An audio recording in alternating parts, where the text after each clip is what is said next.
It was a cold, quiet morning in Oregon, the kind that felt perfectly ordinary. 13-year-old Miranda Gaddis laced up her shoes, swung her backpack over her shoulder, and waved goodbye to her mom before stepping out the door. She was on her way to meet her friends at the bus stop, just like she did every day. But that morning didn't go as planned. Somewhere between her front door and the corner of the street, Miranda disappeared. She never made it to the bus stop. She never came home. It was as if she had simply vanished into thin air. What made it even more chilling was that just 2 months earlier, Miranda's best friend, Ashley Pond, had gone missing the very same way, from the same neighborhood. On an ordinary day, without a trace. What started as two heartbreaking disappearances would soon uncover one of Oregon's darkest stories, a story of misplaced trust, hidden evil, and the horrors that can hide in plain sight. Now, let's dive into today's case. Ashley Pond was born on March 1st, 1989, in Oregon, a bright little girl entering a world that was already shifting around her. Her parents, Lowry and Wesley, separated not long after she was born, leaving Ashley in the care of her mother and, eventually, a stepfather she believed was her real dad. For years, she held on to that belief, thinking her family was whole. But that illusion broke when her mother filed for divorce. It was then Ashley learned the painful truth. The man she had called dad wasn't her biological father. Over time, Ashley began spending weekends with her real father, Wesley. To those who knew her, she was just like any other young girl, bright, kind-hearted, and full of dreams. She loved hip-hop music, wanted to be a veterinarian, and had a gentle nature that made her easy to love. Though shy around strangers, she was deeply loyal to her friends. One of those friends was Miranda Gaddis. Miranda, born on November 18th, 1988, shared a lot with Ashley. They went to the same school, danced on the same team, and often spent their afternoons practicing routines and laughing until sunset. They even lived in the same apartment complex in a quiet suburb just outside Portland. But behind Miranda's cheerful smile was a history marked by pain and survival. When she was only 6 years old, her father, Jason, was arrested and later convicted for kidnapping and abusing 2 minors. During his arrest, he used Miranda as a human shield, threatening to hurt her if police came any closer. Thankfully, officers were able to rescue her safely, and Jason was taken into custody. He served a short jail sentence but received decades of supervised release. The incident shattered Miranda's family. Her parents divorced, and her mother entered a new relationship, one that would bring even more trauma. The man who came next also abused Miranda and was eventually convicted. Afterward, Miranda and her siblings were placed in foster care for over a year. During that time, she began therapy to help her heal and rebuild her confidence. Those sessions taught her how to recognize danger and speak up when she felt unsafe, lessons that shaped her strength and independence. Tragically, those same instincts, the ones that helped her survive before, would soon lead her into another dark and devastating chapter. While Miranda was trying to rebuild her life, Ashley's world was beginning to fall apart. What had started as simple weekend visits with her biological father, Wesley, soon took a dark turn. On Christmas Eve in 2000, 12-year-old Ashley finally reached her breaking point after suffering repeated abuse. Gathering every ounce of courage she had, she told someone what had been happening. Less than 2 weeks later, Wesley was arrested and charged with dozens of counts related to years of abuse. The news sent shockwaves through the community. No one could believe that the same cheerful girl who loved to dance and smile so brightly had been carrying such a heavy secret. Around that same time, new neighbors moved into the apartment complex where Ashley and Miranda lived. Among them was a girl named Mallory, who quickly became close friends with the two. She joined their school, their dance team, and soon became part of their little circle. Mallory's father, Ward Weaver III, also lived in that same complex. At first, he seemed like a friendly, ordinary man, but his presence would soon become central to one of the darkest stories Oregon had ever seen. Ward's life began in chaos. He was born on April 6th, 1963, in California, into a home filled with conflict and instability. When he was just 4, his father walked out, leaving the family behind. His mother eventually remarried, but her new husband drank heavily and often turned violent. When the family moved to Oregon, Ward endured years of abuse from his stepfather. The violence he witnessed and experienced began to shape him. By the time he was a teenager, he had started taking his anger out on his younger siblings. Then, at 15, he learned a shocking truth. His biological father was in prison for abuse. His family had hidden that fact by telling him. His father was away on a trip. The discovery left him bitter and broken. From then on, Ward's behavior grew more erratic and hostile. In 1981, when he was still a teenager, a young girl accused him of abuse. Police opened an investigation, but prosecutors decided not to press charges, saying he would soon be leaving the state after joining the Navy Reserves. His time in the military didn't last long. While serving, he met the woman who would become his first wife, but within a year, his drinking and aggression got him discharged. Soon after, during his wife's pregnancy, Ward violently attacked her. She was hospitalized, but she never filed charges. Their son, Francis, was born a few months later, in December 1982. 2 years after that, a horrifying revelation surfaced. Ward's own father was convicted and sentenced to death for murdering a young couple and burying their bodies in his backyard.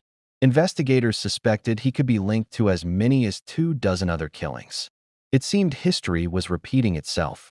Ward followed a path eerily similar to his father's. After moving to California and remarrying, he assaulted another teenage girl and spent 3 years in prison. When he got out, he returned to Oregon, opened a small business, and tried to start over, but the violence never truly stopped. His second wife eventually divorced him and took out a restraining order. Left to care for his children alone, Ward began another relationship, but that too ended in abuse and another prison sentence. Despite everything, his partner later chose not to testify against him, and unbelievably, they married after his release. But peace was something Ward could never hold on to. He soon began another affair, abandoned his wife, and started a new life with his youngest daughter, Mallory, the same Mallory, who had become friends with Ashley Pond and Miranda Gaddis. By this time, Francis, Mallory's older brother, had become restless and unpredictable. As a teenager, he often drifted from place to place. But in 2000, he got into serious trouble. He was arrested out of state for firing a rifle at a truck full of other teens. With nowhere else to go, Francis was sent back to Oregon to live with his father, Ward. In that home, where Mallory's innocence shielded her from seeing the truth about her father, Ashley and Miranda spent most of their free time. The three girls were inseparable, walking home from school together, sharing snacks, sleepovers, and endless laughter. They'd stay up late watching scary movies and whispering secrets only best friends could understand. Ward seemed to welcome their company. By then, his girlfriend had left him, and Francis had moved out again. That left Ward alone in the house with his daughter and her two close friends. A setup that seemed harmless on the surface, but would soon turn tragic. In August 2001, the calm shattered. Ashley went to the police and reported that Ward had tried to assault her. At the same time, her biological father, Wesley, was awaiting trial for the dozens of abuse charges she had already brought against him. Desperate to avoid prison, Wesley and his lawyer built their defense not around innocence, but by trying to discredit Ashley. They painted her as unstable, a child prone to making things up. And when Wesley learned about Ashley's accusation against Ward, he saw a new opportunity.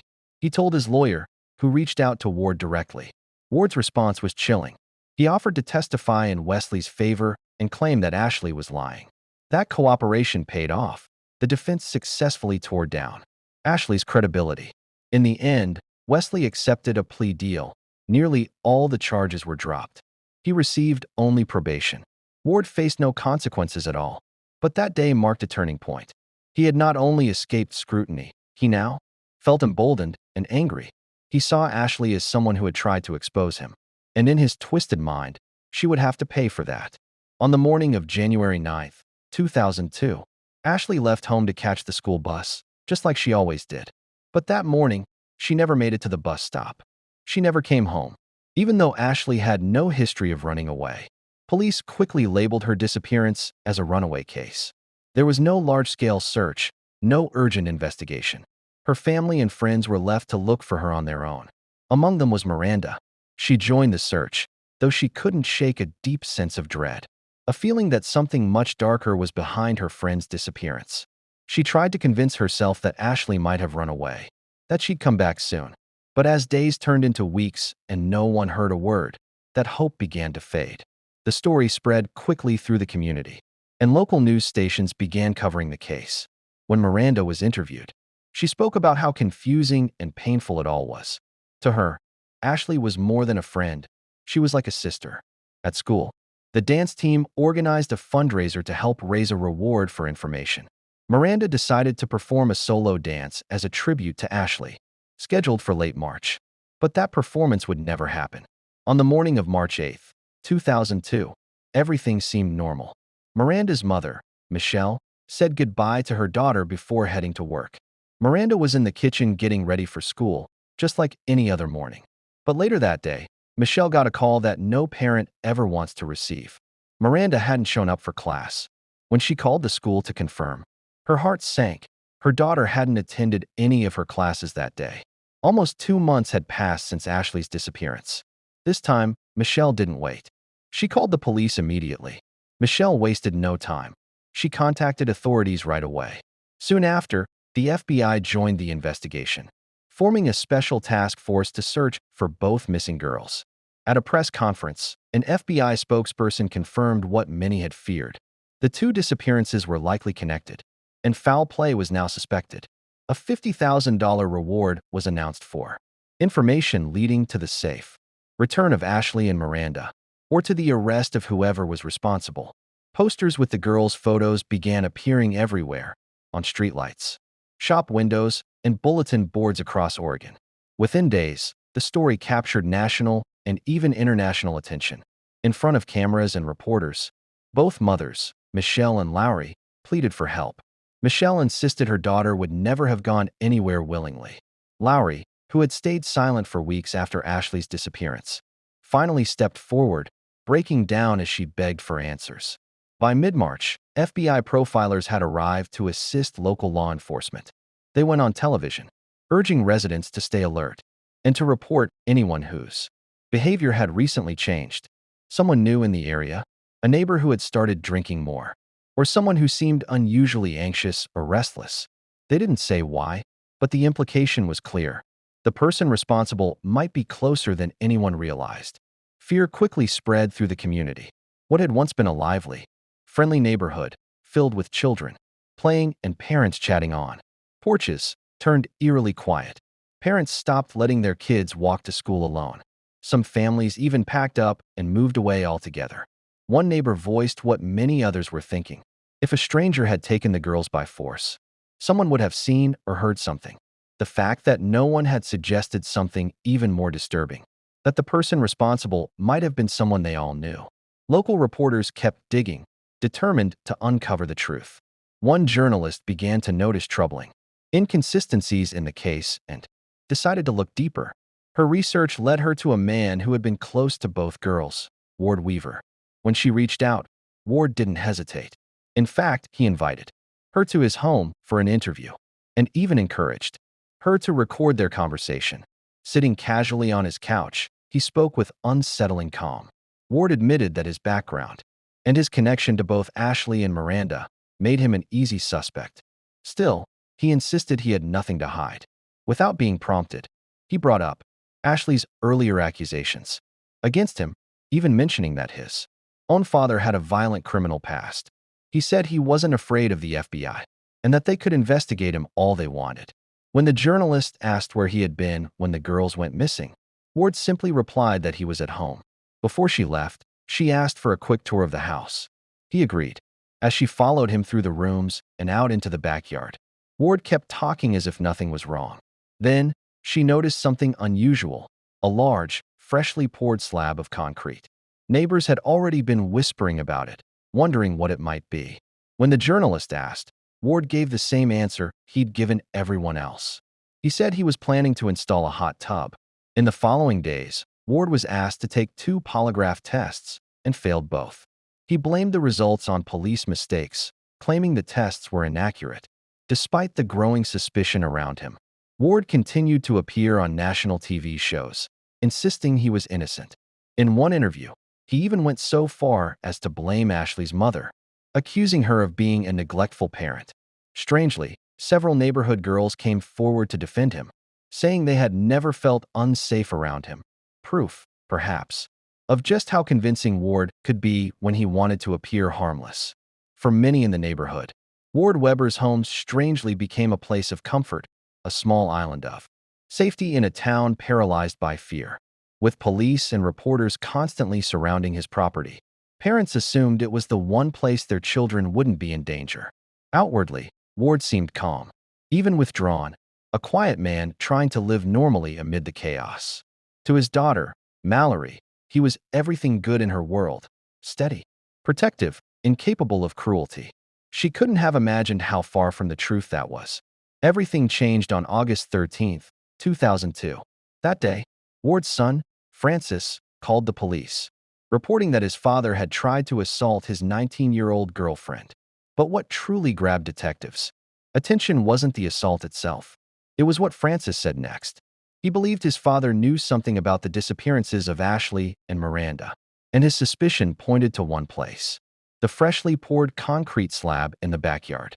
Ward was taken into custody for the assault, and within days, investigators secured a search warrant.